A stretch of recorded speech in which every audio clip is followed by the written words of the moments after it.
Bago nga tayo humantong sa ating sitwasyon dito sa ating bansa, na nililitis nga itong si Vice President Sara Duterte para ma-impeach, meron ngang nauna na na-impeach na naging Pangulo pa. Noong taong 2001, muling nasaksihan ng Pilipinas ang isang makasaysayang pag-aalsa na mga mamamayan. Ngunit sa pagkakataong ito ay hindi nga si Ferdinand Marcos ang pinatalsik, kundi ang isang pangulong minahal ng milyong-milyong Pilipino, si Joseph Erap Estrada. Paano nga ba nagsimula ang lahat? Bakit siya na-impeach? At ano nga nangyari sa EDSA 2? At bakit ilang buwan lamang ang lumipas ay nagkaroon naman ng EDSA 3? Ang pinakamalaking protesta ng mga taga-suporta ni Erap. So bago ang lahat, sino nga si Joseph Estrada? Bago nga naging Pangulo si Joseph Estrada, ay isa sa pinakasikat na artista sa ating bansa. Nakilala siya bilang bida ng mahihirap. Dahil dito, naging alkalde nga itong si Erap ng San Juan, naging senador, vice-presidente, at noong 1998 ay nahalal bilang ika-13 Pangulo ng Pilipinas. Nakakuha nga siya ng mahigit 10 milyong boto, isa sa pinakamalaking panalo noong panahon yun. Ang kanyang slogan na, Erap para sa mahirap. Maraming ang naniniwalang mababago niya ang buhay ng ordinaryong Pilipino. Ngunit makalipas lamang ang 2 taon, nagsimula ang pinakamalaking crisis ng kanyang administrasyon. Noong October 2000, isang malaking revelasyon ang gumulat sa buong bansa. Si Luis Chavez Singson, isang gobernador ng Ilocos Sur at dating kaalyado nga nito ni Erap, ay nagsabing personal umano niyang ibinigay kay Pangulong Erap ang daan-daang milyong pisong kita mula sa Juteng na isang illegal na sugal. Inakusahan din niya si Erap ng pagtanggap ng kickback mula sa tobacco excise tax at paggamit ng mga alyado upang itago ang umano'y yaman. Mariing itinanggi nga ni Erap ang lahat ng paratang. Ayon sa kanya, isa lamang itong planong politikal upang pabagsakin ang kanyang administrasyon. Gayunman, mabilis nga lumaki ang issue nito. Noong November 13, 2000, inaprobahan ng House of Representatives ang impeachment complaint laban nga kay Estrada. Inakusahan siya sa kasong bribery, graft and corruption, betrayal of public trust, culpable violation of the Constitution. Noong December 2000, nagsimula ang impeachment trial sa Senado. Araw-araw nga itong sinubaybayan sa telebisyon ng milyong-milyong Pinoy. Hindi lamang ito simpleng paglilitis, para nga itong isang pambansang drama na sinusundan ng buong bansa. Dumating ang pinaka-importanting araw, January 16, 2001. Hiniling ng mga prosecution na buksan ang tinatawag na second envelope.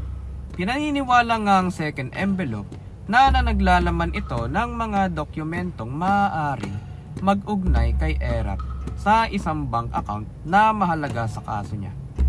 Ngunit bumoto ang 11 senador upang wag itong buksan. 9 lamang na senador ang pumabor na buksan ito. Nang marinig ang desisyon, nag-walk out nga ang mga prosecutor. Nagalit ang publiko.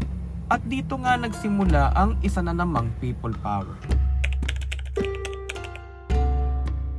Libo-libong ang tao nagsimulang magtipon uli sa EDSA Shrine. Unti-unti itong naging daan-daang libo.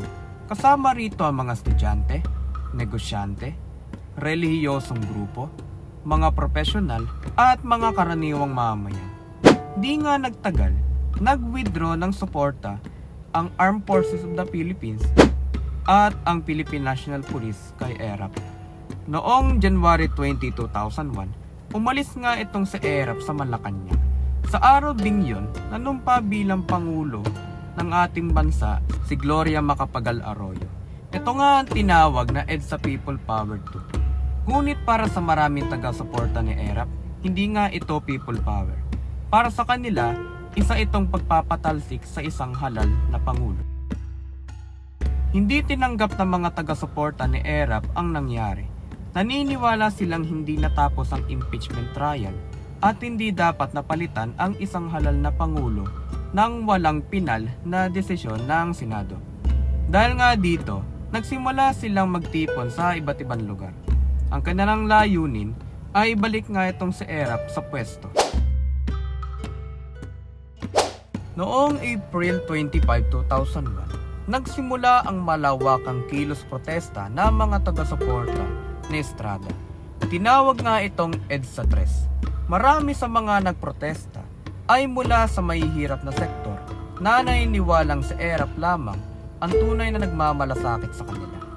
Noong gabi ng Abril 30 hanggang madaling araw ng Mayo 1, tinangka ng ilang nagprotesta na magmarcha patungong Malacanang. Nagkaroon ng marahas na komprontasyon sa pagitan ng mga relihista at mga pulis. May mga nasugatan, namatay, at marami ring naaresto. Kalaunan nga, humupa rin ang mga protesta. Nananatili nga sa pwesto itong si Pangulong Gloria Macapagal Arroyo. Noong 2001, inaresto nga itong si Joseph Estrada. Makalipas ang ilang taon ng paglilitis, noong 2007, hinatulan siya ng Sandigang Bayan ng guilty sa kasong plunder. Ngunit makalipas lamang ang ilang linggo, pinagkalooban siya ni Pangulong Gloria Macapagal Arroyo ng executive clemency o pardon.